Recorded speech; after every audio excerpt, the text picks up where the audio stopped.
On the morning of my 32nd birthday, at exactly 8:15 a.m., my mother slapped me so hard that my vision flashed white for 3 full seconds.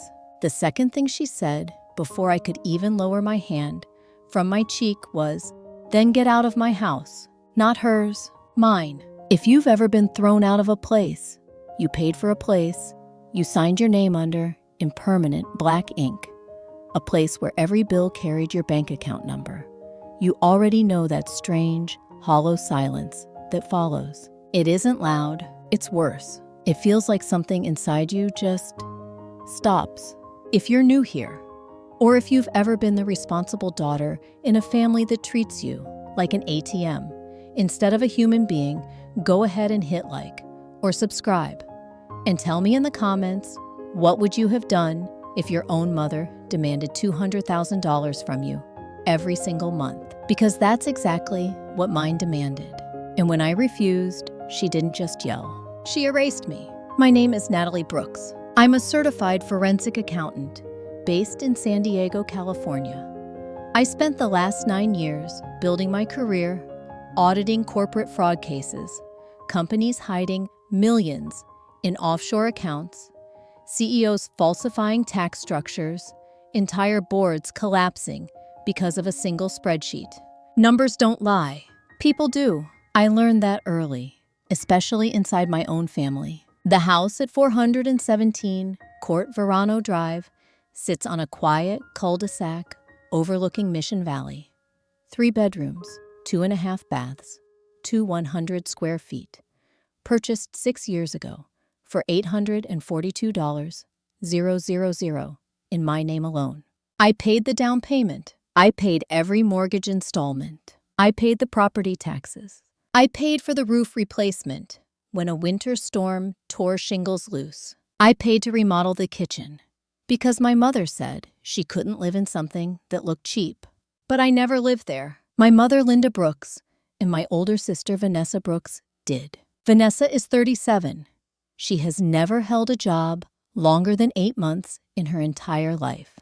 She calls herself a lifestyle consultant, which is a fancy way of saying she posts motivational quotes on Instagram while ordering $400 skincare products she never pays for. My mother calls her sensitive. I call her expensive. For years, I told myself it was temporary, that helping them was what good daughters did, that once Vanessa got back on her feet, once Mom felt secure, things would stabilize. But here's the part I didn't tell anyone, not even my closest friends. 2 years ago, the requests stopped being help.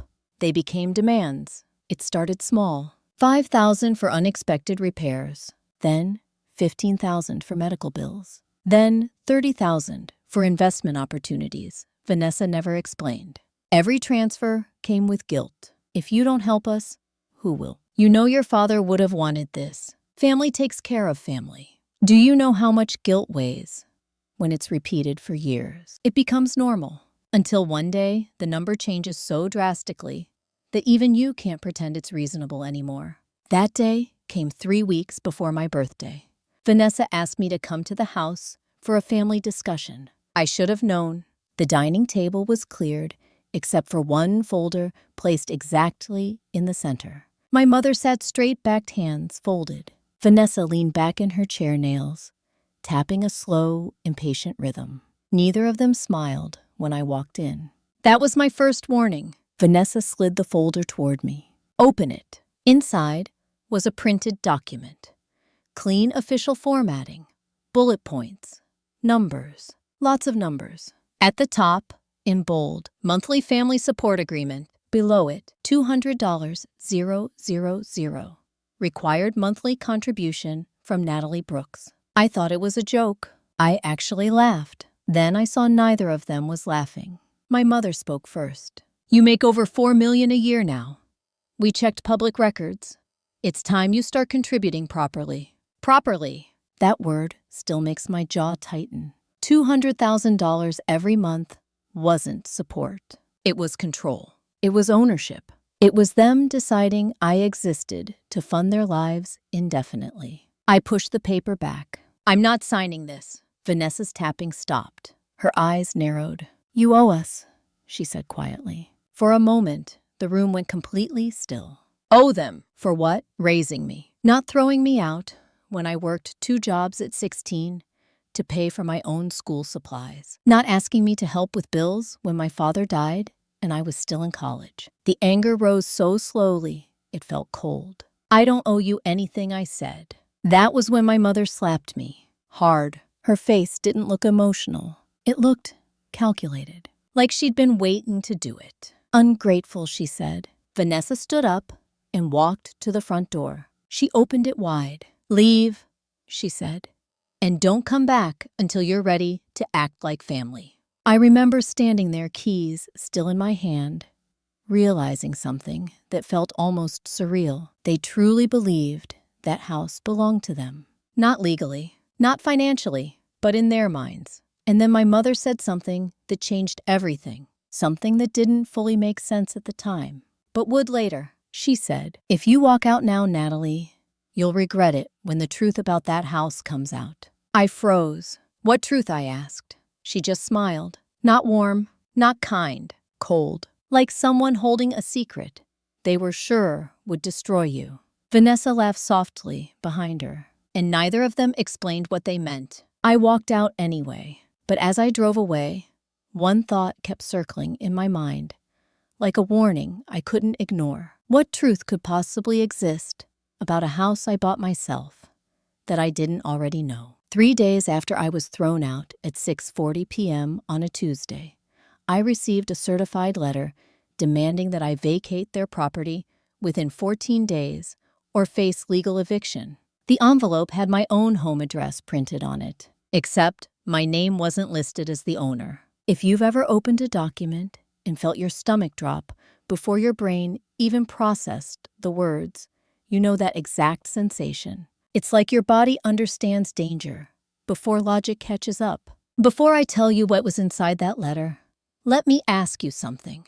And I genuinely want to know in the comments. If you discovered paperwork claiming you didn't own something you had paid nearly $1 million for, would you panic? Or would you start digging? Because I didn't panic. Not yet. I'm a forensic accountant. My instinct isn't fear, it's verification. I placed the envelopes on my kitchen counter. My actual apartment kitchen. The one I moved into years ago. Because I never wanted to live under the same roof as my mother again. Then I washed my hands, made tea, sat down, and only then did I open the letter. Inside was a formal notice from a property law firm in San Diego, Fletcher, and Weiss LLP. The letter stated in crisp legal language that I was occupying the property at 417 Court Verano Drive without authorization. Unauthorized occupant. That phrase burned into my eyes, because attached to the letter was a copy of what looked like a property deed. And on that deed, under owner of record, it did not say Natalie Brooks. It said Linda Brooks and Vanessa Brooks, joint tenants. I stared at it for a long time, not because I believed it, but because it was so carefully constructed. The formatting was correct. The county seal looked real. There was even a notarized stamp dated 4 years earlier. 4 years, which meant according to this document, I had not legally owned that house since 2 years after I purchased it. I didn't feel angry, not immediately. What I felt was clinical, like examining a suspicious ledger entry. I pulled my laptop closer, logged into the San Diego County Recorder's office portal, searched the property records, and then I saw it. There were 2 entries. The original deed from 6 years ago, clearly showing my name as sole owner. And then filed 2 years later, a grant deed transferring ownership from Natalie Brooks to Linda Brooks and Vanessa Brooks.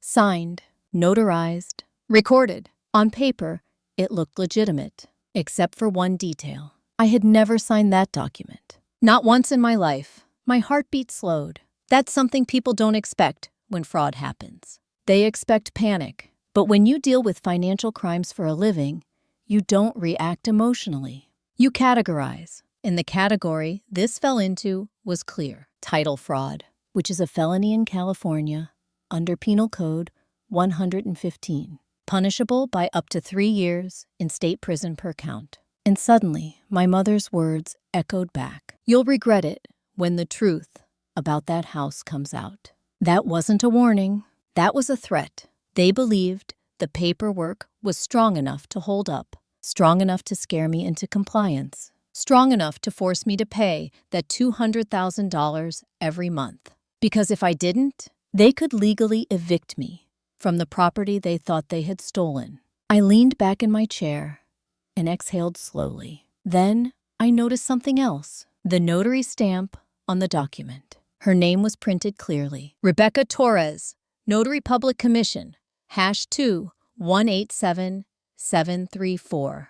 That was mistake number 1. Every fraud case collapses because someone underestimates how traceable paperwork is. Notary records are logged, time-stamped, and most importantly, they require physical presence, which meant if my signature had been notarized, someone had either impersonated me or the notary had committed fraud. Either way, the situation had just escalated from family betrayal to criminal conspiracy. I closed my laptop, stared at the wall, and for the first time since being slapped, a single thought formed with perfect clarity. This wasn't about money anymore. This was about power. Because only someone absolutely certain you would never fight back would dare forge your name on a legal deed. Only someone who believed they controlled you completely would risk prison to do it. And suddenly, memories began rearranging themselves in my mind. Little moments that had never made sense before. Vanessa insisting I sign routine documents during the refinancing process years ago. My mother urging me to give her power of attorney just in case something happened. A day when they claimed a notary needed me to initial some paperwork while I was exhausted from a 14-hour audit shift. At the time, I trusted them.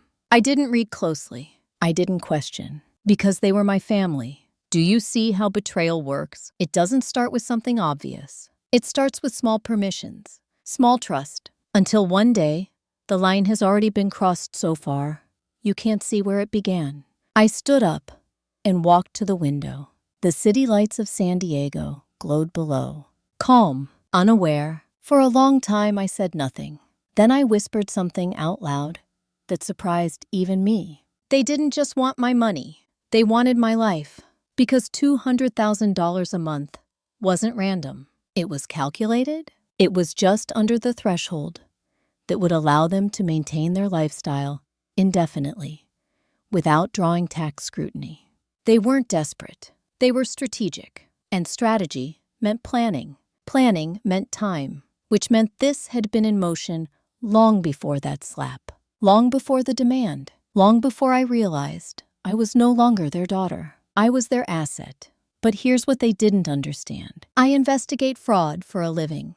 I know exactly how long paper trails last, and I know exactly how people get caught. I returned to my desk, opened a new folder on my computer, and titled it Brooks Case File. Then I added the forged deed, the eviction letter, the county records. I didn't call them. I didn't confront them. I didn't react. Because the most dangerous moment in any fraud investigation is when the guilty party realizes, So I stayed silent. And that silence was the first thing they would never expect from me. But as I saved the files, one detail kept bothering me. One detail that didn't fit. Because when I zoomed in on the forged signature, I noticed something that made my stomach tighten. The handwriting wasn't just similar to mine. It was nearly perfect. Too perfect. Which meant whoever forged it hadn't guessed. They had access to something far more precise than a random sample. Something personal. Something I had never knowingly given anyone. And that realization raised a question I wasn't ready to answer yet. How had they obtained a signature model detailed enough to replicate my writing down to the pressure strokes? 2 nights later, at 11:12 p.m., I unlocked a steel filing cabinet in my office and realized that one entire folder containing 15 years of my original signed financial documents was missing. Not misplaced, not misfiled, gone. And in that exact moment, I understood how they forged my signature so perfectly. Because someone hadn't guessed how I signed my name. They had studied it. Before I tell you what that folder contained, let me ask you something, and I want you to really think about this. Have you ever trusted someone enough to give them access to your personal records without realizing you were handing them a weapon? Because that's exactly what I had done. And I didn't even know it at the time. The missing folder was labeled Personal Signature Archive N. Brooks. Every forensic accountant keeps one. It's standard professional practice. Mine contained original signed documents dating back to when I was 17, bank account openings, scholarship applications, notarized licensing forms, IRS filings, corporate audit contracts, every variation of my signature over time, every pressure pattern, every stylistic evolution. To anyone outside my field, it would look like a boring stack of old paperwork. To someone planning identity fraud, it was a blueprint, a perfect replication guide. My chest tightened as I realized something chilling. That cabinet required 2 keys. One I kept on my keyring. The other stayed locked in a small fireproof safe at my apartment. I walked to the safe, opened it. The backup key was still there, untouched, which meant the folder hadn't been taken recently. It had been removed years ago. At a time when someone had legitimate access to my office. At a time when I wasn't suspicious.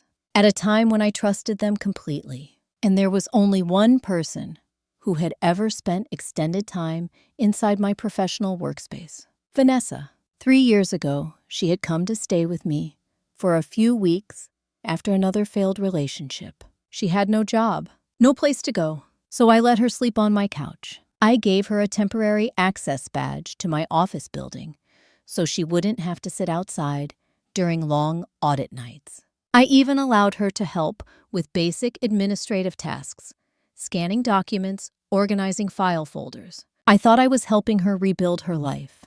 Instead, I handed her everything she needed to destroy mine. I sank into my desk chair, not angry, not crying, just cold. Because suddenly, the timeline made horrifying sense. Vanessa gained access to my signature archive 3 years ago. 2 years ago, the forged deed was recorded. 3 weeks ago, they demanded $200,000 per month. That wasn't impulsive. That was a long-term operation. And long-term operations require more than just a desperate sister. They require coordination, planning, and someone who understands legal systems. My mother was many things. Manipulative, controlling, emotionally ruthless. But she was not organized enough to orchestrate document fraud alone, which meant someone else had helped them. Someone with legal knowledge. Someone who knew how to make forged paperwork survive initial scrutiny. Someone who knew exactly how far they could push before crossing into obvious criminal exposure. That realization sent a quiet chill down my spine, because it meant this wasn't just a family betrayal. It was a structured scheme. I opened my laptop again, pulled up the property transfer filing, scrolled slowly. And then I saw something I had overlooked before. At the bottom of the recorded deed was the processing attorney's name. Prepared by Carter Linwood ESQ. The name hit me like a sudden flash of memory. Carter Linwood, Vanessa's ex-boyfriend, a real estate attorney she dated briefly about 4 years ago. At the time, she had bragged constantly about him. He's brilliant, she used to say. He knows every legal loophole in California. I never met him, but I remembered one specific thing Vanessa once mentioned casually over dinner. He says most people don't even read what they sign. You could probably transfer someone's house without them noticing for years. At the time, I laughed. I thought it was one of her usual, exaggerated stories. Now I realized it hadn't been a joke. It had been a preview. My fingers hovered over the keyboard as I searched his name. Carter Linwood was still licensed, still practicing, still specializing in property transfers and title disputes, which meant one of 2 things. Either he knowingly participated in fraud, or his legal credentials had been used to legitimize forged documents without his awareness. Either scenario had serious legal consequences, but the second possibility bothered me more. Because if he didn't know, then someone had access to his professional identity, which meant this scheme was even deeper than I thought. I leaned back and closed my eyes. For a long moment, I let myself feel it fully. Not the anger, not the betrayal, but the realization of how carefully I had been studied. Every weakness, every habit, every trust I extended. They had mapped my life like an audit target. And here's the part that hurt most. They hadn't just stolen my house.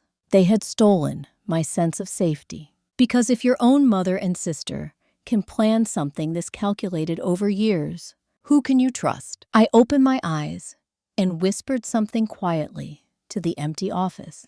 They didn't think I'd fight back, because that was the core of their mistake. They believed guilt would keep me silent. They believed family loyalty would paralyze me. They believed I would rather pay than expose them. And for years, they had been right. But not anymore. I reached for my phone, scrolled through my contacts, stopped at one name, Daniel Reyes, former federal financial crimes prosecutor, now a private litigation attorney, someone who had worked with me on multiple corporate fraud cases, someone who understood both legal procedure and psychological manipulation tactics, someone I trusted. My finger hovered over the call button because I knew what would happen the moment I pressed it. The situation would stop being a family conflict and become a criminal case.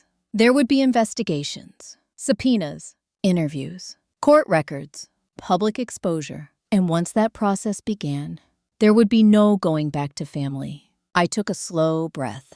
Then I noticed something else on the deed that I hadn't seen before. A small, handwritten notation near the notary stamp. Just 3 words, written in blue ink, not part of the official document formatting. It said, "See attached trust." My pulse slowed because I knew exactly what that meant and why it changed everything. Because if a trust existed connected to that property transfer, then the house wasn't the real target. It was just one piece of something much larger, something I had never known about, something my mother and sister had been hiding for years. And suddenly, one question rose above all the others. What trust could possibly involve my name without me ever knowing it existed? On the first Monday of October, at exactly 9:03 a.m., I paid $45 to download a certified copy of a trust document I had never heard of, and discovered my name listed as the primary financial source for an estate valued at over $12 million.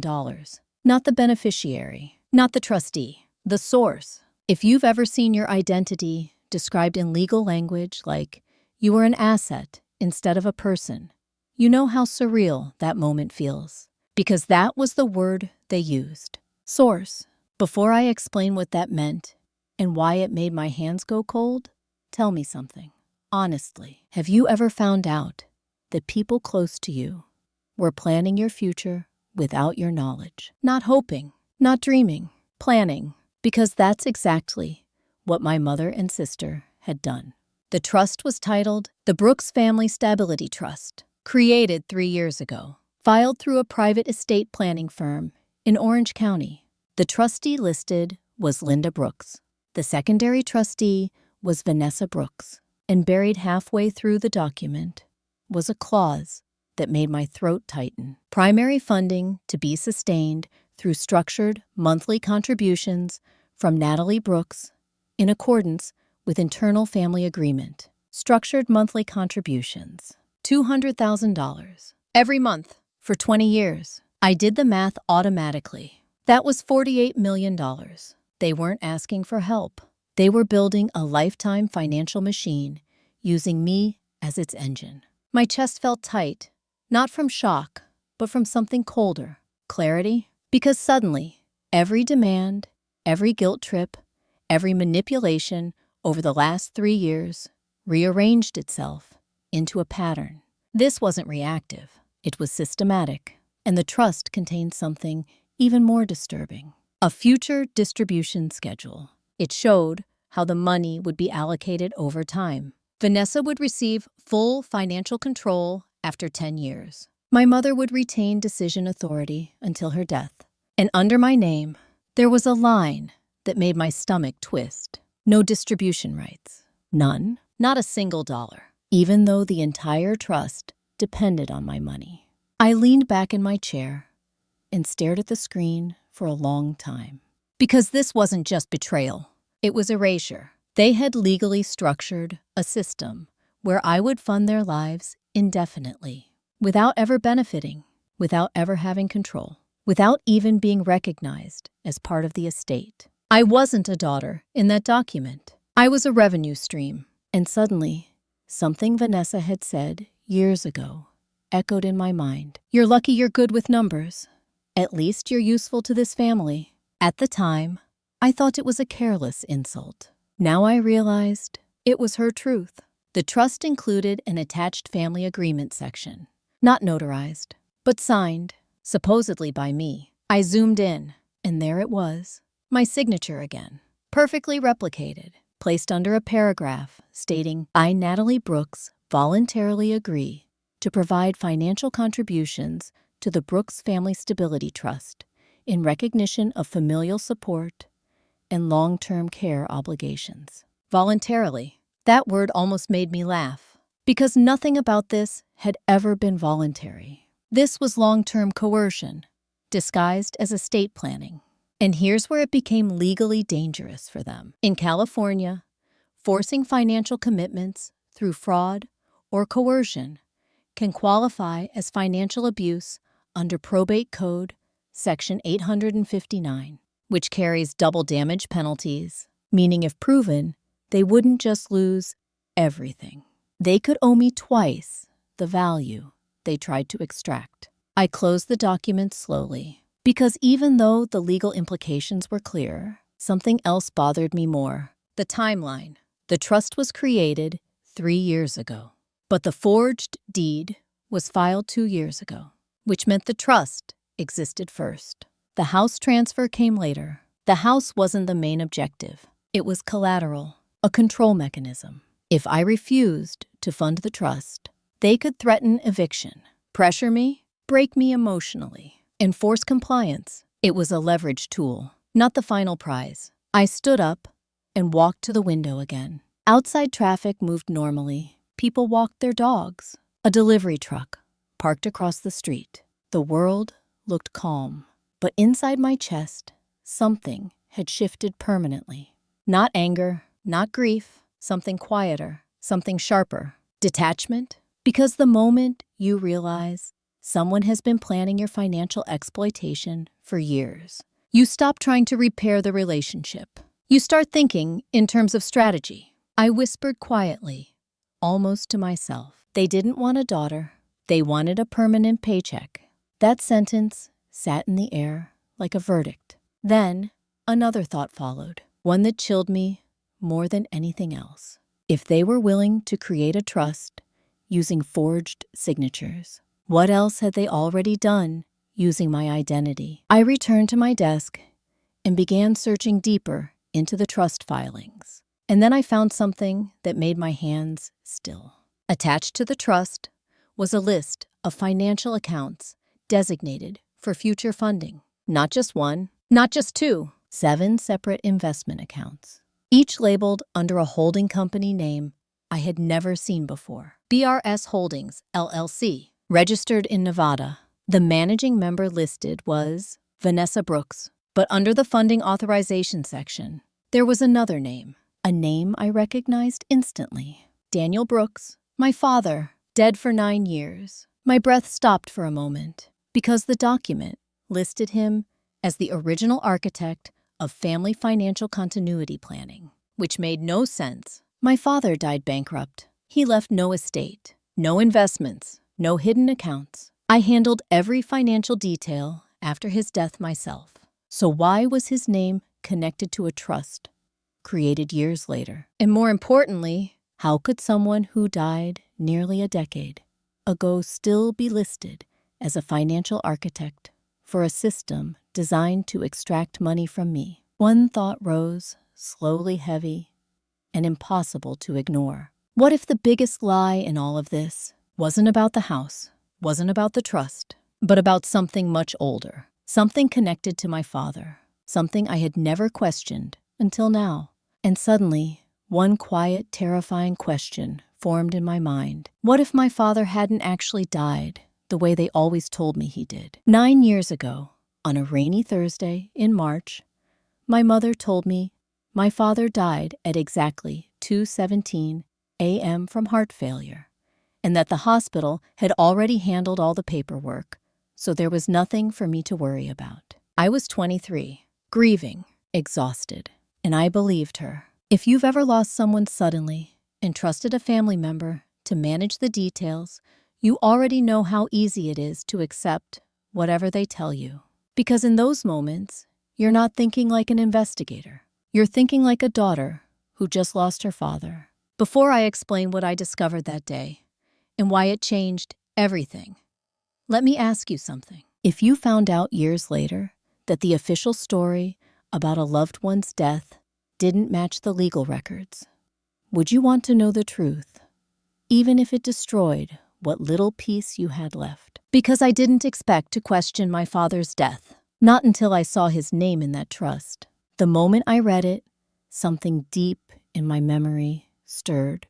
Not a clear recollection, just unease. Because suddenly, small details from 9 years ago began resurfacing details I had dismissed at the time. Like the fact that I never saw my father's body. The hospital claimed it was not advisable due to the condition he was in.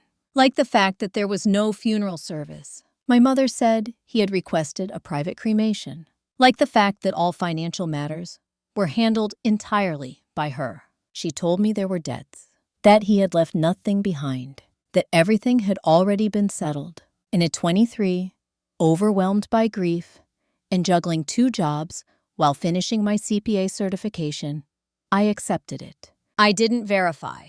I didn't question. I trusted. Now sitting in my office 9 years later, staring at a legal trust document that named him as its architect, that trust felt dangerously misplaced. So I did what I always do when something doesn't add up. I started with official records. California death certificates are public record. I accessed the state vital records portal, entered his full name, Daniel Brooks, date of birth, September 14th, 1965. Alleged date of death, March 12th, 2017. And then I waited. When the record appeared, I expected to feel closure. Instead, my stomach dropped. Because the certificate didn't say heart failure. It listed the cause of death as complications following acute traumatic injury. Traumatic injury. My hands went still. That wasn't what my mother told me. Not even close. I read further. The place of death wasn't a hospital room.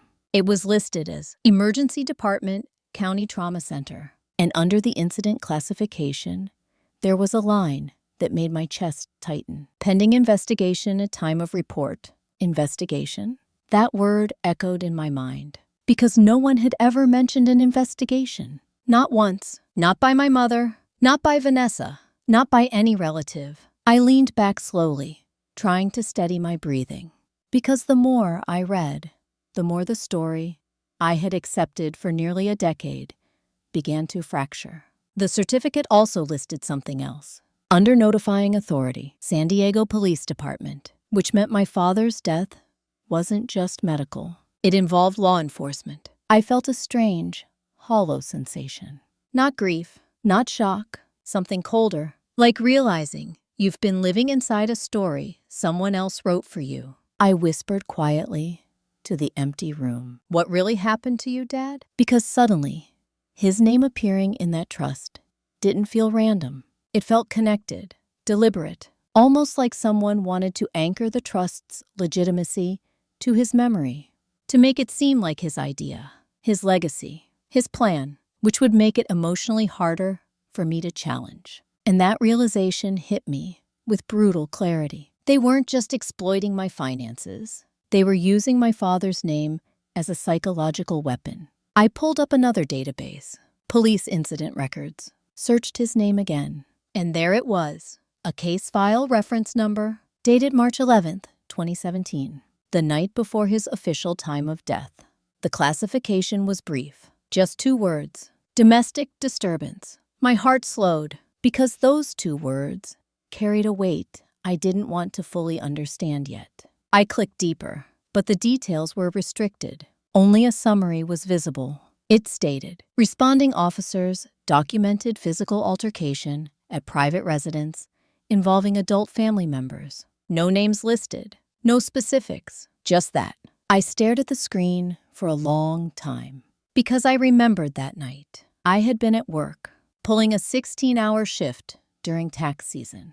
My mother called me at midnight, her voice shaky, saying my father had collapsed, saying I didn't need to come immediately, saying everything was under control. I believed her. I stayed at work until morning. By the time I arrived at the hospital, he was already gone. I never questioned why she insisted I not come sooner. I never questioned why Vanessa avoided eye contact that entire week. I never questioned why certain relatives stopped speaking to our family after his death, because grief has a way of silencing curiosity. Now, 9 years later, that silence felt like something else, like something had been deliberately buried.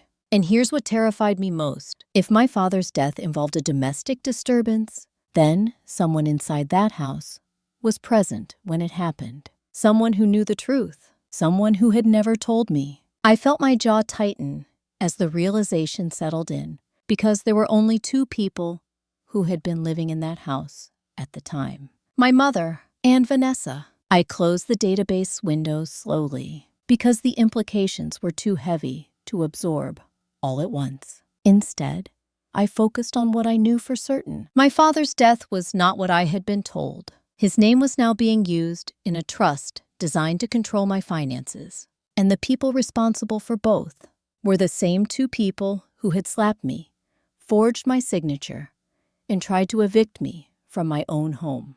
I whispered one sentence quietly, the words steady and cold. They didn't just steal my future, they rewrote my past. And as that truth settled in one final detail from the trust document surfaced in my mind, something I hadn't fully processed before. At the very end of the file, beneath all the financial clauses, there was a handwritten note in the margin.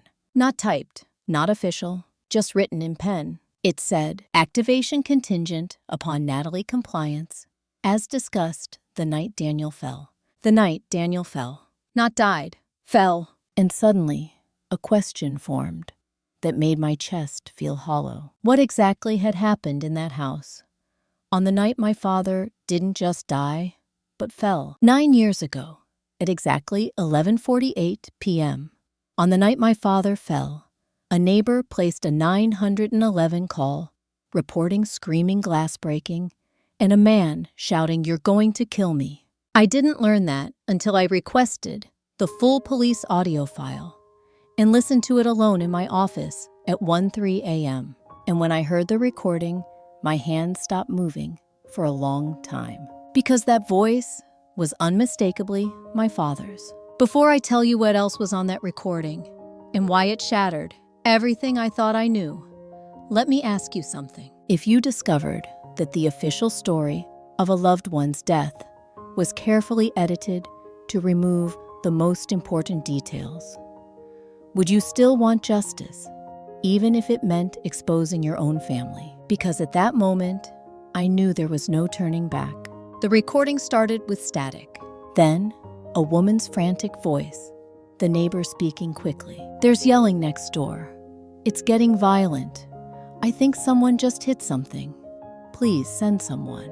Then, faint but clear through the background noise, a man shouting, "My father, stop Vanessa, just listen." Then a loud crash, something heavy hitting a surface, a sharp intake of breath. Then my mother's voice, cold, controlled. "You did this to yourself, Daniel." The recording cut off shortly after that. I didn't breathe for several seconds because I recognized that tone, the same tone she used when she slapped me, the same tone she used when she demanded $200,000, like it was an overdue bill. Not emotional, not hysterical, calculated I leaned back in my chair slowly, because the police report timeline now made sense. Domestic disturbance call at 11:48 p.m. Officers dispatched at 11:51 p.m. Arrival logged at 11:58 p.m. And according to the death certificate, my father was pronounced dead at 2:17 a.m., which meant he was alive for more than 2 hours after that altercation.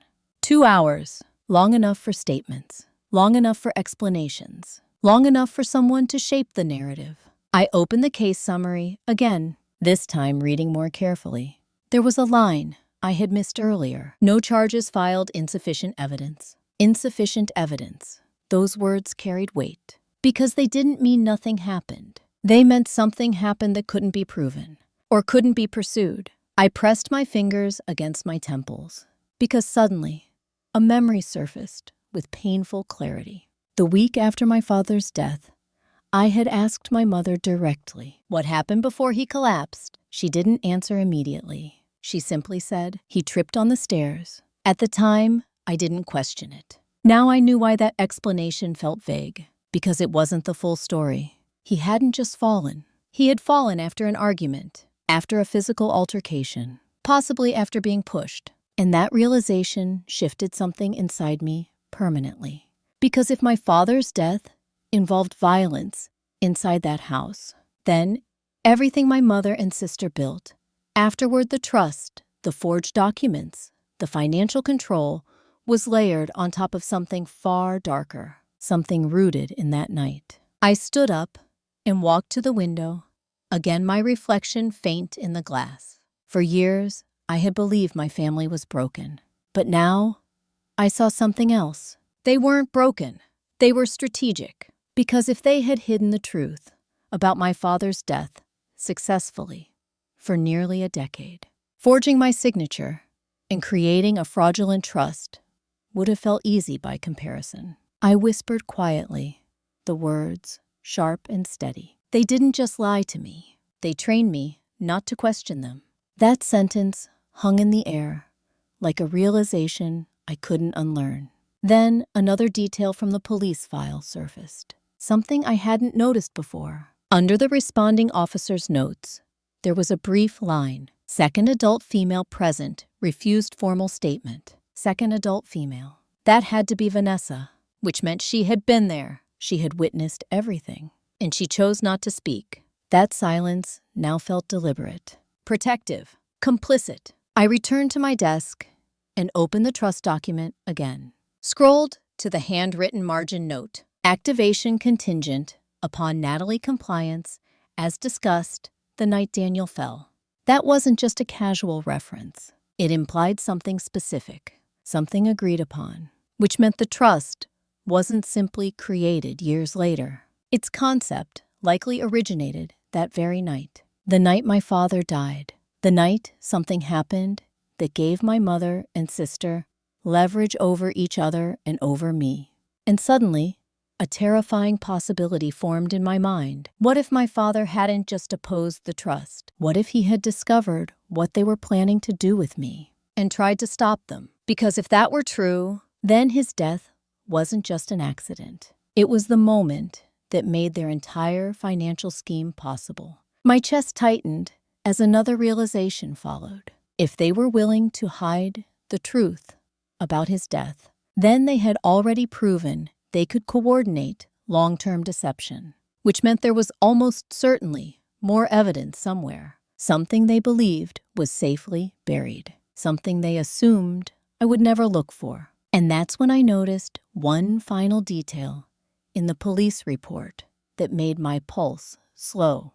At the very bottom, under property documentation, there was a short note, resident security system active footage, retained by homeowner. Security footage from that night, which meant somewhere at some point, there had been a video record of exactly what happened. I stared at that line for a long time because I knew one thing with absolute certainty. If a recording of that night still existed, it would be the single most dangerous piece of evidence my mother and sister could ever face. But as I continued reading, my stomach tightened because the next line in the report said something even more chilling. Homeowner, stated footage unavailable due to system malfunction. System malfunction, a phrase I had seen countless times in corporate fraud cases, almost always meaning one thing. Evidence had been deliberately erased. And suddenly, one question rose with quiet, cold certainty. If they destroyed the security footage from that night, what were they so afraid it would show? Exactly 10 days after I heard the 911 recording at 7:02 a.m.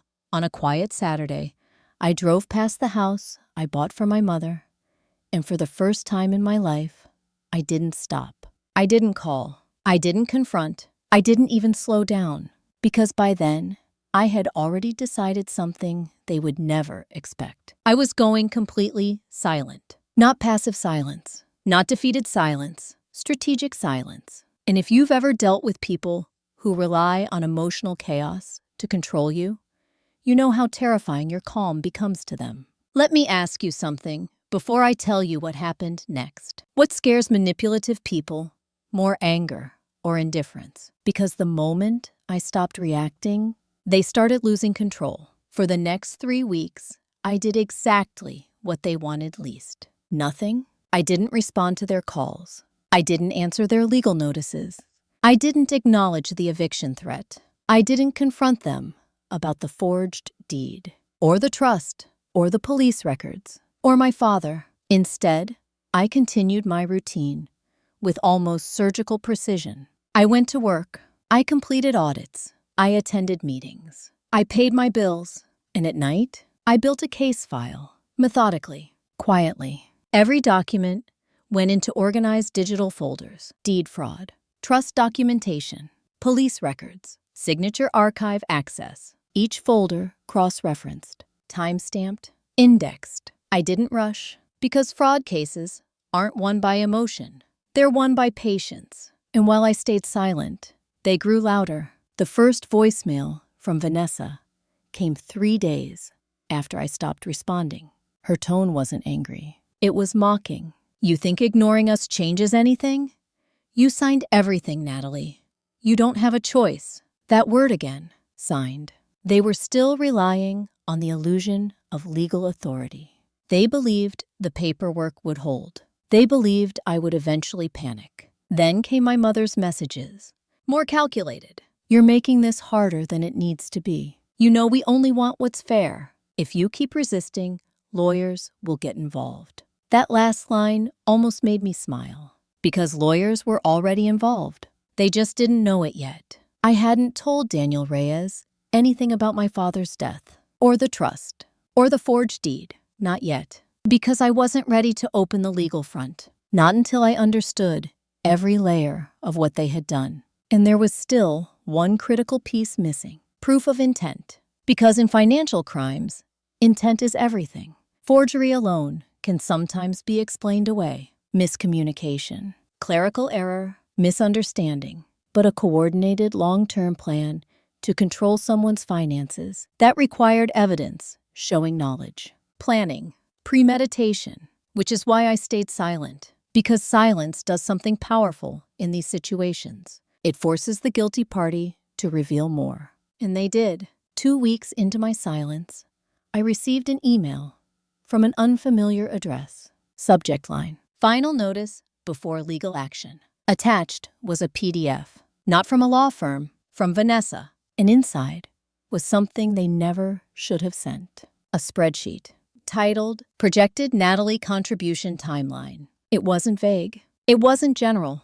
It was extremely detailed. Monthly payment schedule, expected annual income growth projections, estimated inheritance planning adjustments, even predicted future tax bracket positioning. They had mapped out my finances 20 years into the future. Not based on guesswork, based on internal data, information only someone close to me could know. Salary records, investment structures, contract bonuses, even my retirement projections, which meant they had access to far more than just my signature archive. They had access to my personal financial life.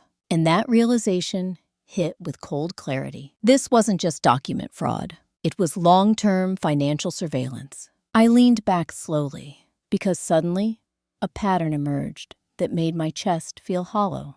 They didn't just want money, they wanted certainty, control, predictability. They wanted to eliminate every possibility that I could ever financially detach from them. That spreadsheet proved something crucial. They had been tracking me for years, and tracking required access. Access required a source, someone who had been feeding them information continuously, someone inside my professional or personal life, someone I hadn't suspected. That realization changed the entire landscape of the case. Because now, this wasn't just about my mother and sister. It meant there was a third player, someone who helped them gather data, someone who understood my finances intimately. I whispered quietly, the words cold and steady. They weren't just watching me. They had someone inside my world. And for the first time since this began, I felt something close to fear. Not fear of them, fear of how deeply this had penetrated my life. Because if someone had been leaking my financial information, then they might also know something else, something far more dangerous. What I was investigating, what I had discovered, what I was preparing to do, which meant my silence wasn't just strategic anymore. It was necessary for my safety. I closed the spreadsheet slowly. Then I noticed something at the very bottom of the file. A note Vanessa had typed casually, like an internal reminder. Confirm with DR before next legal step. He knows how to handle Natalie. My pulse slowed because those two initials meant something very specific. .ir Daniel Reyes, my attorney, my trusted legal contact, the only person in my professional life who knew enough about my finances to match that spreadsheet's accuracy. I stared at those initials for a long time, because if that note meant what it looked like, it meant, then the betrayal wasn't just inside my family. It was inside my defense. And one quiet, devastating question formed in my mind. Had the one person I was about to trust with my case already been working with them all along? At 2:26 p.m. the following Wednesday, I sat across from Daniel Reyes in his glass-walled office, watched him smile calmly, and realized within 30 seconds that he had no idea I suspected him. Which told me one thing immediately. If he was involved, he didn't know I knew. And that gave me something far more valuable than confrontation. It gave me time. Before I tell you what he said and what proved he wasn't the leak, let me ask you something. When trust is broken, once do you stop trusting completely? Or do you learn how to verify before you believe? Because at that point, I didn't trust anyone blindly anymore. Not even the one person I thought had always been on my side. Daniel Reyes had been my professional ally for 6 years. Former federal prosecutor, sharp, methodical, the kind of lawyer who never wasted words. He stood when I entered, as he always did. Natalie, he said, you sounded serious on the phone. His tone was steady, unaware. I sat down slowly, placed a thin folder on the table between us. Inside, it was a single printed page. The spreadsheet Vanessa sent me. I slid it toward him without speaking. He looked down, read, then frowned slightly. That frown was real, not performed. His breathing changed subtly, the way it always did when he encountered unexpected information. He looked back up. Where did you get this? Not defensive, not cautious, confused. That alone told me something critical. He wasn't expecting to see it. I didn't answer his question immediately. Instead, I watched his eyes. Micro-reactions matter. People involved in deception often display controlled responses, too smooth, too rehearsed. Daniel looked genuinely unsettled. I spoke calmly. My mother and sister have been planning to extract $200,000 a month from me for 20 years. He blinked once, slow. That's extortion, he said automatically. I slid another document toward him. The forged deed. His expression darkened. This is criminal fraud. Then I placed the trust paperwork in front of him. He read longer this time. His jaw tightened. When he finally looked up, his voice was quieter. This is organized. Not a denial, not a defense. A legal assessment, which meant he was seeing it for the first time. The last piece of doubt in my mind dissolved. Because if he had been feeding them information, he would not react like this. He would have prepared, deflected, minimized. Instead, he was processing in real time, which meant the note Vanessa wrote, "Confirm with DR," didn't refer to him. It referred to someone else, someone with those same initials. And suddenly, a new possibility emerged, one that made far more sense. Daniel Brooks, my father, his initials, DR. I felt my pulse slow as the realization settled, because that note wasn't about my lawyer at all. It was referencing something connected to my father, which meant the trust and the financial planning had been tied to him from the beginning. And that shifted the entire narrative again. Daniel Reyes was still speaking, unaware of the mental pivot happening inside me. "Natalie, we can dismantle this," he said. "Forgery, financial abuse, conspiracy. It's all there." He paused, then asked the most important question. "Do you want to press charges?" The room went very quiet, because this was the moment where emotional reaction could have taken over, where anger could have dictated my decision. But instead, I answered with complete calm. "Not yet." He studied me carefully. Why? I held his gaze. Because this isn't finished. That sentence wasn't emotional. It was factual. Because the trust, the forged deed, the police records, my father's death, the missing security footage, all of it pointed to something larger than just financial exploitation. It pointed to a long-term system, and systems don't collapse from one legal action. They collapse from exposure, public exposure. Daniel nodded slowly. "You want leverage first." I gave a small, controlled nod. "Yes." He leaned back, thinking. Then he said something that confirmed my instincts had been right all along. "Then we build a timeline, quietly. And when we move all at once." Exactly. Not a confrontation, not a warning, a controlled reveal. I left his office 40 minutes later with a clear legal strategy forming. But as I walked to my car, another thought kept repeating in my mind. The initials, DR, not Daniel Reyes, Daniel Brooks, my father, which meant Vanessa's note, "Confirm with DR," was referencing something she believed he had established, something he had known, something he might have left behind. And that possibility opened a new question. What if my father hadn't just opposed their plan? What if he had documented it? Because that would explain something I hadn't fully understood before. The police report mentioned that the home security system footage was unavailable due to malfunction, but it never said the system itself had been destroyed. Only that the footage stored locally was missing, which meant if my father had been cautious, if he had suspected conflict inside that house, he might have set up a backup recording method, something off-site, something hidden. I reached my car, unlocked the door, and sat down slowly, because one final memory surfaced with sudden clarity. A conversation from years ago, just weeks before his death. My father had once said to me casually, "If anything ever happens to me, Natalie, check the storage unit." At the time, I thought he meant old family belongings. He never explained further. I never asked. Now that sentence felt like a message, a warning left in plain sight. I started the car slowly, my mind already calculating possibilities.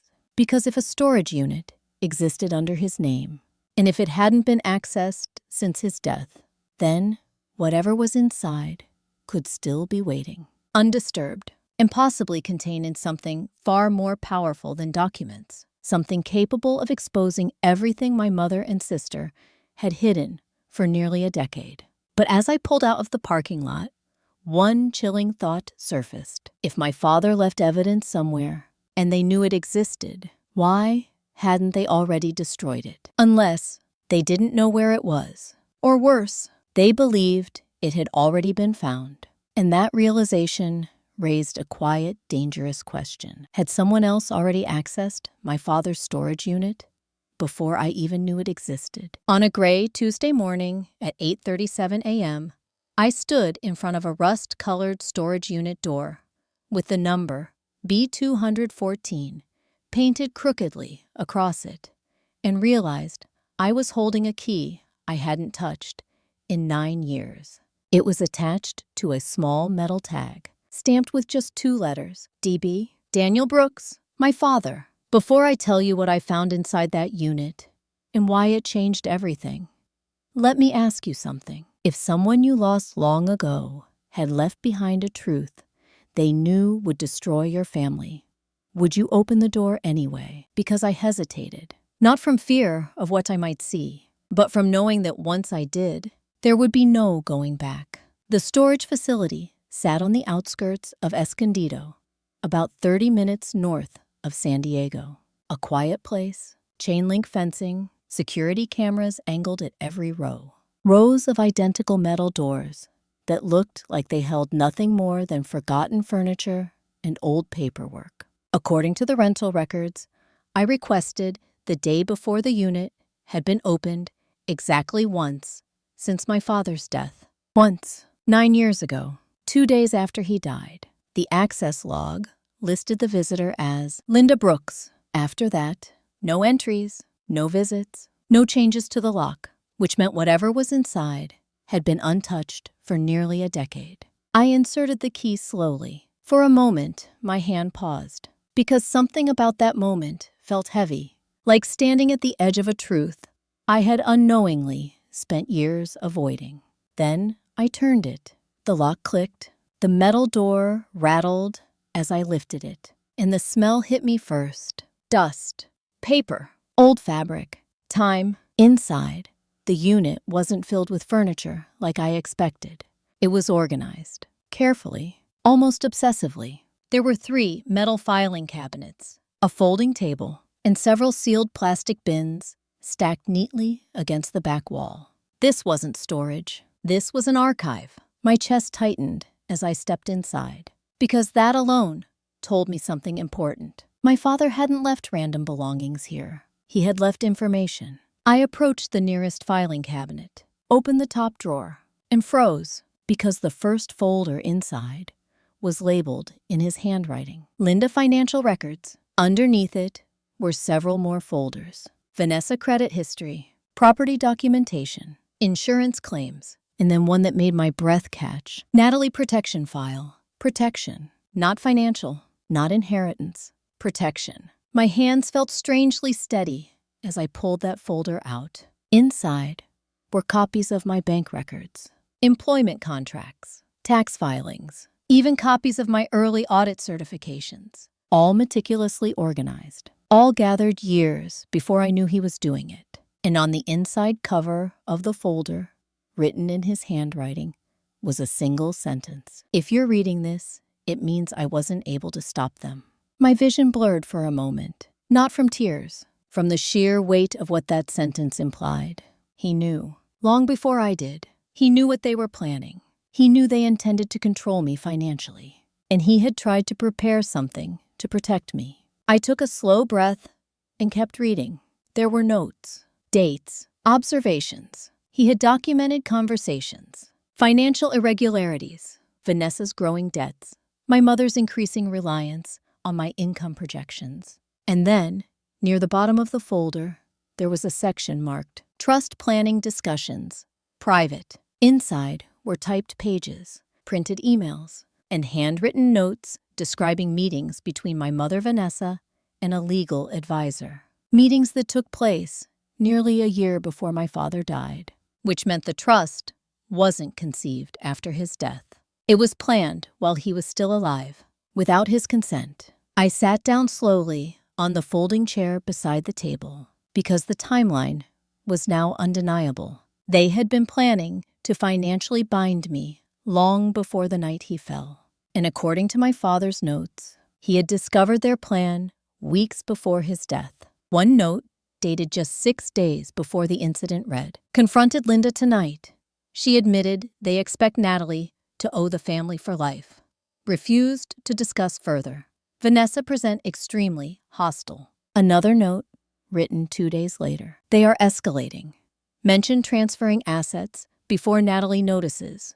Must secure evidence." My hands tightened slightly around the paper. because that last line connected directly to the security footage. He knew he needed proof, which meant he likely recorded something. I stood up slowly and moved to the plastic bins stacked against the back wall. The top bin was labeled simply, Home Security Backup. My pulse slowed because suddenly everything aligned. The police report said the in-house footage was unavailable, but it never accounted for external backups. I opened the bin. Inside were neatly stored hard drives, each labeled with dates. One of them had a red sticker on it, March 11th, 2017, the night my father died. I didn't pick it up immediately. Instead, I stared at it for a long time because I understood what it likely contained. The truth, unedited, irrefutable, the final layer of what happened that night. And possibly something even more important, proof that my father didn't just fall. Proof of what led to it. Proof of intent. I whispered quietly, my voice steady. You tried to protect me, and for the first time since this began, I felt something other than cold detachment. I felt respect, because he hadn't been passive. He hadn't been unaware. He had fought quietly, strategically, in the only way he could, by leaving evidence. But as I reached toward the hard drive, I noticed something else inside the bin. A small, sealed envelope, labeled in his handwriting, open after watching the footage. My hand stopped, because that meant he expected whoever found this to see something first. Something that required context afterward. Something serious enough that he wanted his explanation read only after the truth was visible. Which raised one final heavy question in my mind. What exactly had my father recorded that night that required a final message to prepare me for what I was about to see? At exactly 6:12 p.m. on a Thursday evening, in a conference room, with the blinds closed, I pressed play on a 9-year-old security recording and watched my mother and sister destroy the last illusion of who they were. The video lasted 47 minutes.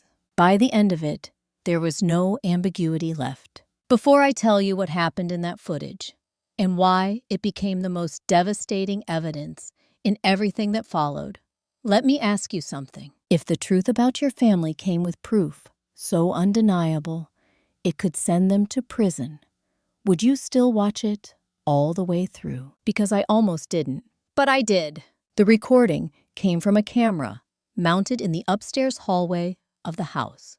It wasn't obvious. Probably installed by my father, quietly. The timestamp read, March 11th, 2017, 11:32 p.m. The footage began calmly. My father stood at the end of the hallway, near the stairs holding a folder. His posture was tense, but controlled. Across from him were my mother, Linda Brooks, and my sister, Vanessa Brooks. Vanessa was pacing, agitated. My mother stood still, arms crossed, expression cold. Even before anyone spoke, the tension was unmistakable. Then my father said something that made my chest tighten. You cannot legally force Natalie into this. His voice was firm, not angry, determined. Vanessa laughed sharply. Oh, please. She already gives us everything. This just formalizes it. My father shook his head slowly. She doesn't know what you're planning. That sentence hung in the air. And then my mother spoke. Her tone was calm. Too calm. She will understand when the time comes. The words felt like ice. My father stepped closer. No, you're not planning to ask her.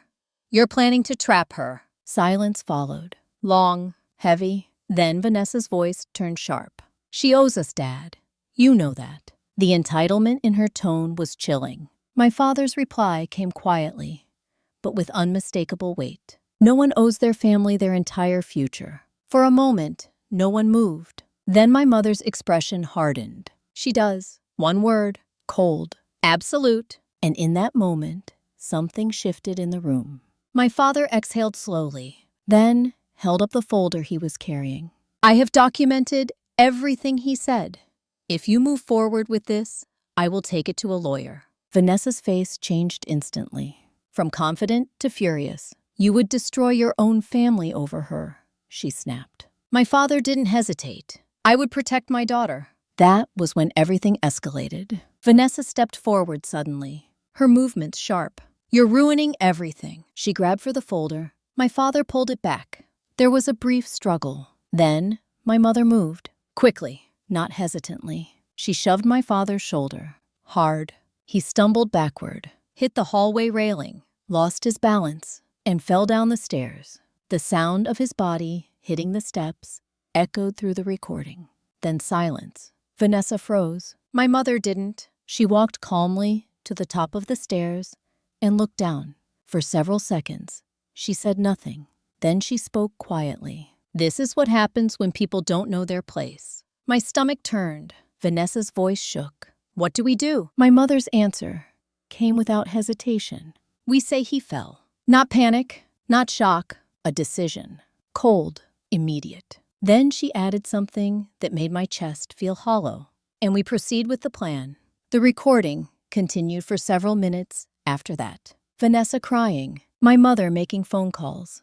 Calmly, controlled, managing the narrative. By the time emergency responders arrived, the story had already been set. He fell. An accident. Nothing more. I sat frozen in the conference room long after the video ended. Because what I had just witnessed wasn't a moment of rage. It wasn't a loss of control. It was something far more disturbing. It was calculation. My mother didn't react emotionally after he fell. She pivoted immediately from confrontation to strategy. And that meant something legally critical. Intent. Not to kill, but to cover up, to benefit, to proceed with a plan he had opposed.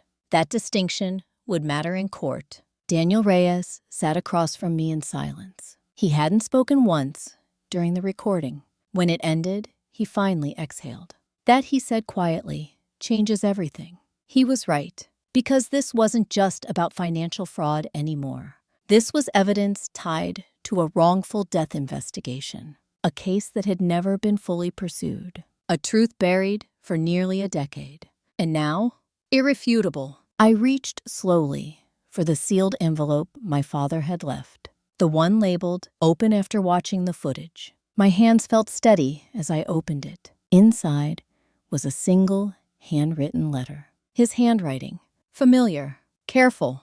The first line read, "Natalie, if you're reading this, it means they succeeded in hiding what happened to me." My throat tightened, but I kept reading. He explained that he had discovered their trust planning months before his death. He knew they intended to bind me financially for life. He knew they were already preparing forged documents. He confronted them that night, hoping to stop it. But he also suspected the confrontation might escalate. So he installed backup cameras and stored the footage off-site, here in the storage unit. Then came the final lines, the ones that stayed with me long after I finished reading. I didn't record this to punish them. I recorded it so you would never live your life under their control. Do not let guilt silence you. And then one final sentence, you deserve freedom, not obligation. I folded the letter slowly, because for the first time since all this began, the path forward felt completely clear. Not emotionally, strategically, because now I didn't just have evidence. I had truth, documented, timed, unavoidable. Daniel finally spoke again. When you're ready, he said quietly, we can bring all of this into the open. I nodded slowly, because I already knew where that moment would happen. Not in a courtroom first, but somewhere far more powerful, somewhere public, somewhere they believed they still controlled the narrative. Because just 2 days earlier, I had received an invitation from my mother and Vanessa to attend a family celebration event they were hosting. A large one, with relatives, business contacts, and community figures present. An event where they planned to formally announce the Brooks Family Stability Trust and publicly portray me as the ungrateful daughter refusing to support them. They believed it would pressure me into submission. Instead, it would become the stage where everything collapsed. And as I looked at the letter in my hands, one thought settled with cold certainty. They had no idea what was about to happen when I finally stopped staying silent. On a warm Saturday evening at 7:46 p.m., in a ballroom filled with 183 guests, My mother stood at a podium, smiling proudly, and had no idea that within 10 minutes, her entire life was about to collapse in front of every person she had ever tried to impress. The invitation called it a family legacy celebration. In reality, it was supposed to be a public pressure trap. Before I tell you what happened, when I walked into that room, and why the silence afterward was louder than any argument, let me ask you something. If someone publicly tried to humiliate you, to force obedience, would you defend yourself quietly? Or would you let the truth speak for you? Because I chose the second. The event was held at the Mission Bay Grand Hotel, a polished ballroom, crystal chandeliers, round tables covered in white linen, a large projection screen behind the stage. My mother loved appearances, always had. Vanessa loved attention even more. And that night, they had both. When I entered the room, conversations slowed almost immediately. People noticed. Of course they did, because my mother had already spent weeks telling relatives and acquaintances a carefully crafted story. That I had abandoned the family. That I refused to help financially, despite everything they sacrificed. That they were heartbroken, victimized, gracious, despite my betrayal. Classic narrative control. Vanessa spotted me first. Her expression flickered with something between irritation and relief. She clearly hadn't been certain I would show up, but I did. Calm, composed, unemotional. And that alone unsettled her, because they were expecting anger, defensiveness, pleading, not stillness. My mother continued speaking at the podium. Family is about loyalty. She was saying, her voice warm and steady. It's about supporting each other through all circumstances. Several guests nodded sympathetically. She knew how to perform. Then she gestured toward a large framed document displayed beside the stage. The trust certificate. The Brooks Family Stability Trust. This legacy, she continued, ensures our family's future stability and honors the values Daniel Brooks believed in. My father's name, used again, as a shield, as emotional leverage. Vanessa stood beside the stage, smiling, waiting. Then, my mother said the line she had clearly rehearsed. Unfortunately, not everyone shares those values. Her eyes moved directly toward me. The room grew very quiet. I still hope, she continued gently, that my younger daughter will one day remember what family means. There it was, public guilt, social pressure, exactly as planned. Every eye turned toward me, waiting, expecting a reaction. And for several seconds, I gave them nothing. Then I stepped forward calmly, toward the stage, toward the microphone. The room remained silent as I reached it. My mother's smile tightened slightly. Vanessa's posture stiffened, because something about my expression told them this wasn't going to unfold the way they expected. I spoke quietly, but clearly enough that every person in that ballroom heard me. You're right, Mom. The softness of my tone made several people lean in. Family should never be controlled through fear, guilt, or fraud. That word landed like a stone in still water. Fraud. Murmurs rippled through the room. My mother's expression shifted, just slightly. First phase, denial. She forced a polite laugh. I think Natalie is upset. I didn't raise my voice. I simply pressed a small remote in my hand. Behind us, the projection screen lit up. The first image appeared, the forged property deed, with my falsified signature highlighted. Gasps spread across the room. Vanessa's face went pale. My mother's smile vanished. Second phase, deflection. That's a misunderstanding, she said quickly. Legal paperwork can be confusing. I pressed the remote again. The next image appeared. The trust document, with the clause requiring $200,000 monthly contributions from me. The room erupted into whispers. People leaned toward each other. Stunned, my mother's voice sharpened. You don't understand.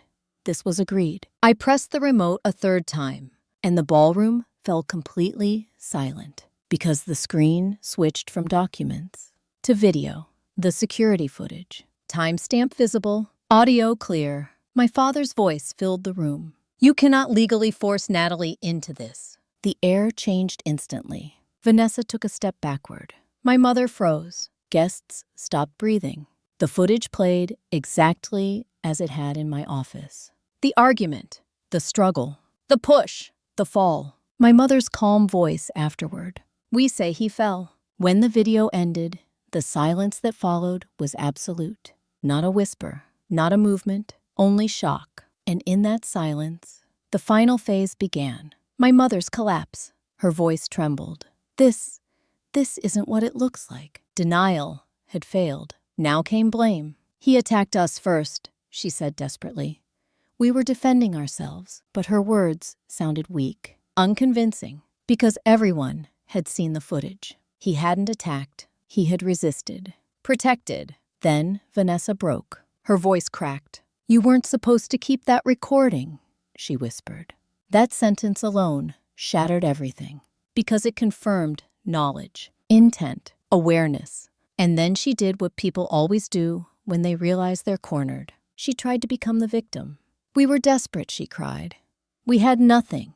We just wanted security. But no one responded with sympathy, because the truth was too clear, too cold, too calculated. I stepped forward one last time and spoke quietly. One sentence, the one that would later be quoted in every legal filing. You didn't want security. You wanted control. Those 5 words landed like a final verdict. Security staff entered the room shortly after, followed by 2 detectives. Daniel Reyes had quietly coordinated to be present. The legal process would begin immediately. Formal, documented, unavoidable. As officers approached my mother and sister, they didn't resist. They simply looked at me, for the first time in my life, without authority, without manipulation, without power, only fear. And as they were escorted out of the ballroom, one thought settled calmly inside me. This wasn't revenge. This was truth, finally refusing to stay buried. But as the room slowly began to stir again, I realized something unexpected. For the first time in nearly a decade, I felt completely quiet inside, because the heaviest question of all had finally been answered. The truth about my father's death was no longer hidden, and neither was the truth about the people who caused it. But one final chapter still remained. Not about them, about me, about what came after justice, and whether freedom, after years of control, could truly feel like peace. 6 months after the night, everything collapsed on a quiet Sunday morning at exactly 7:05 a.m. I stood alone on a cliff overlooking the Pacific Ocean, holding a small wooden box that contained the last thing my father ever left for me. Inside it were his watch and the original handwritten copy of the letter he wrote before he died. There were no courtrooms that morning, no reporters, no family members, just wind, salt air, and silence that finally felt clean. If you've stayed with me through this entire story, I want to ask you something before I tell you what happened after the trials ended. Do you believe justice is loud? Or do you believe the real form of justice is quiet? Because for me, it turned out to be the second. The legal process that followed the exposure was not dramatic. It was methodical, structured, unavoidable, exactly the way real accountability happens. The forged deed resulted in felony fraud charges, multiple counts, each tied to specific documented acts. The trust documents triggered financial abuse prosecution under California probate law. The security footage reopened my father's wrongful death case. After months of investigation, prosecutors filed charges not for intentional homicide, but for involuntary manslaughter and obstruction, because the footage showed something legally precise. My mother had not intended to kill him, but she had used force recklessly, then deliberately concealed the truth. Vanessa faced additional charges for conspiracy and evidence tampering. Both of them fought at first. Of course they did. Denial phase, then blame, then victim narrative. Exactly as predictable as any case I had ever audited. But evidence doesn't argue. It simply exists. And when the trial concluded, The outcome was straightforward. Convictions, prison sentences, asset seizures. The Brooks Family Stability Trust was dissolved by court order. Every account linked to it frozen. Every fraudulent document invalidated. The house at Court Verano was legally restored to my name. But I didn't move back in, because that house was never truly a home. It was a symbol, and some symbols are better released than reclaimed. I sold it 3 months later, at market value, $1.12 million. And with that money, I did something my younger self never would have imagined. I didn't reinvest it immediately. I didn't upgrade my lifestyle. I used part of it to establish a foundation, the Daniel Brooks Protection Fund, a nonprofit dedicated to providing legal and financial advocacy for adults facing family-based financial exploitation. Because what I learned through all of this was simple. Financial abuse doesn't always come from strangers. Sometimes it comes from the people who know you best. And it often goes unrecognized for years. The rest of the money stayed exactly where it belonged. In accounts fully under my control. No shared access. No guilt-based obligations. No invisible strings attached. That alone felt like freedom. Real freedom. The kind I didn't fully understand until I finally had it. I sat down on the cliff edge and opened the small wooden box again.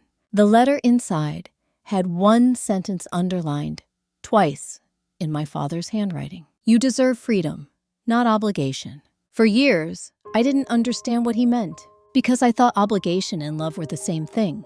I thought sacrifice was proof of loyalty.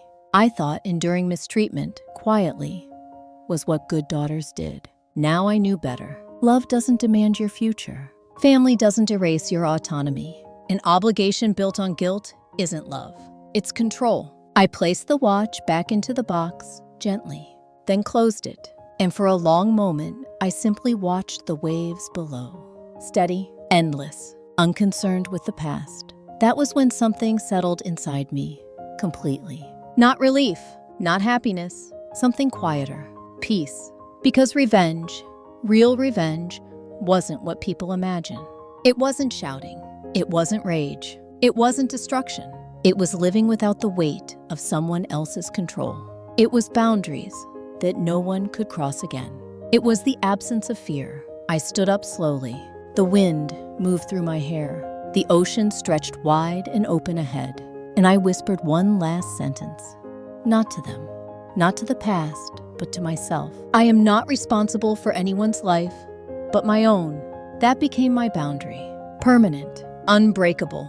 And if you've ever struggled with toxic family expectations, with guilt that feels heavier than love, with obligations that drain more than they give, let me ask you one final question. What would your life look like if you allowed yourself to choose peace over approval? Because that choice changed everything for me. If this story resonated with you, share your thoughts below.